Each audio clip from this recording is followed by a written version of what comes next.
Hey everyone, my name is Wedge. Our deck tech today features a card that could have definitely been the commander for the White Commander 2014 deck if he were a Planeswalker. A strong creature with plenty of flavor, we're building around Jazal Goldmane. The white deck was certainly a fun deck to play with, but something just seemed off. Nahiri requires equipment to get going, but Wizards elected to put only a handful of equipment in the deck and focus on a token strategy instead. And then they decided to drop this little gift on us. Jazal is exactly the finishing power that the token deck needs and is capable of doing some significant damage. The deck is pretty straightforward. Get out as many guys as possible through token generation, then Anthem effects to make them big enough to overwhelm your opponents. The vast majority of the cards in this deck are capable of making multiple guys or making them bigger. And as for Jazal, well, he can come out and do the dirty work as well. He's pretty good on his own as a 4/4 first strike for 2 and 2 white. He can come down quickly and start dealing damage on his own without much resistance. First strike also means he'll likely be chump blocked at worst. Don't hesitate to swing unless something bigger is in the way. For 5 mana, attacking creatures you control get +X/+X until end of turn, where X is the number of attacking creatures. It is very easy for this ability to get out of hand, and you can even activate it multiple times if you have the mana. 5 1/1s become 6 6s for 5 mana. 6 becomes 7 7s, and so on. Having 5 attackers is not unreasonable in Commander with all the token generation, and could be enough to put someone close to or out of the game. The best part about Jazal is that he doesn't have to be attacking to use the ability. You'll probably want to anyway, since he'll likely be the biggest creature in combat after activation. You also want to maximize the ability by swinging in with as many creatures as possible. Think of them as a hybrid of Martin Stromgald and Kamal Fist of Kroza. White has some pretty powerful token effects in both creatures and spells, making it easy to mass creatures. In fact, we run 37 cards that can make tokens. On the spell side of things, you have early options such as Spectral Procession, Midnight Haunting, and Newcomer Benevolent Offering, each giving you 2 or 3 tokens. Mobilization and Heliod God of the Sun are more mana intensive but offer an unlimited amount of creatures plus vigilance.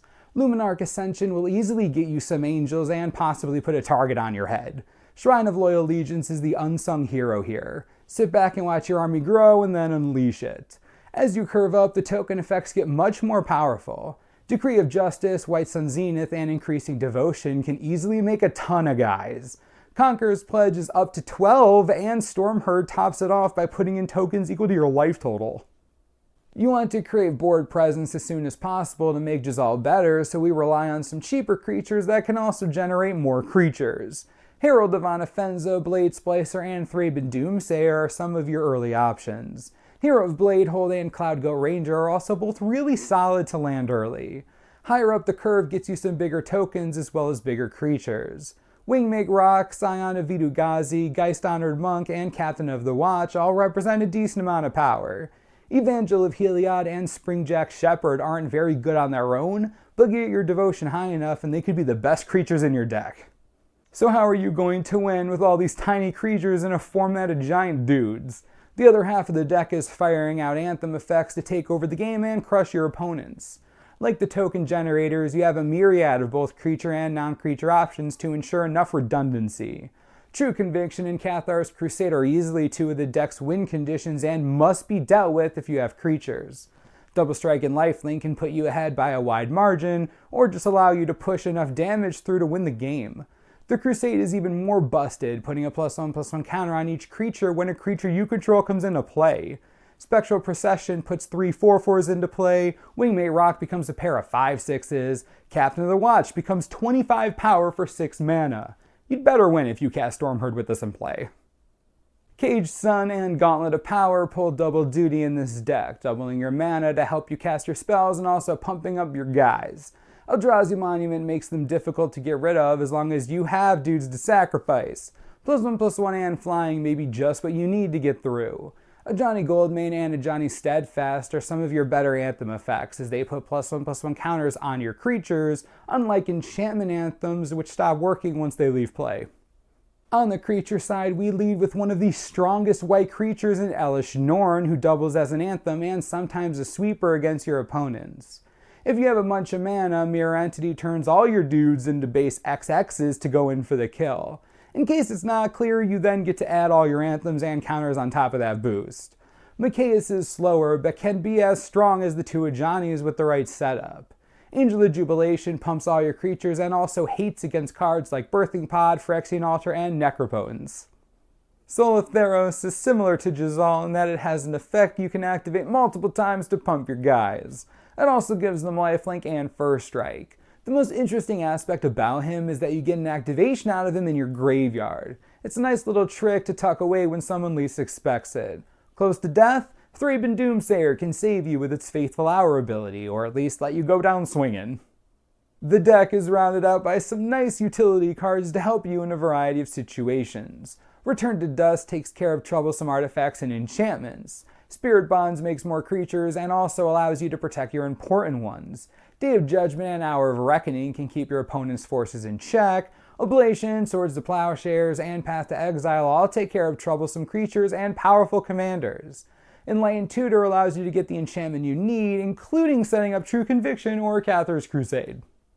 White doesn't have much card draw, but it at least gets the most out of cards like Skull Clamp, Mentor of the Meek, and Slate of Ancestry. All these can turn your creatures into card advantage. Even though Clamp will kill them, drawing more cards will certainly lead to more of them. Some of the spells are hard to cast and can be mana heavy, but Mana Rocks enable fast starts and help you get to Stormherd. Sol Ring, Mana Vault, Mana Crypt, Grim Monolith, and Gilded Lotus are the typical set of rocks seen in commander decks. Candelabra of Tawnos is useful with the mana doublers in the deck. Now I know some of you don't have access to Crypt and Candelabra. Extraplanar Lens and Thran Dynamo are two of the many substitutes for these cards. You can also just run another land. Cloudstone Curio is a card that didn't make the cut but may get back in the list down the road, or if you just like the card. Being able to recast your token generators can enable more broken plays. You may want to run more creatures with it though. Austere Command can deal with a bunch of problems if Wrath doesn't cut it. Idyllic Tutor is another option to set up your enchantments. Want to make everyone angry? Serra Ascendant is the perfect one-drop to make everyone hate you. What do you think about Jazal Goldmane? Definitely one of the unsung commanders to come out of the 2014 set. Is this a strategy that's on your radar? What would you add to the list that we didn't? I'd love to hear what you have to say in the comments. Also, we've got something special lined up for our next commander video. Our first commander budget deck tech. Yes, pumped. Anyways, subscribe below for the latest and most reliable Magic the Gathering information you could ever need. This is the Mana Source. I'm Wedge. Thanks for watching, and we'll see you next time.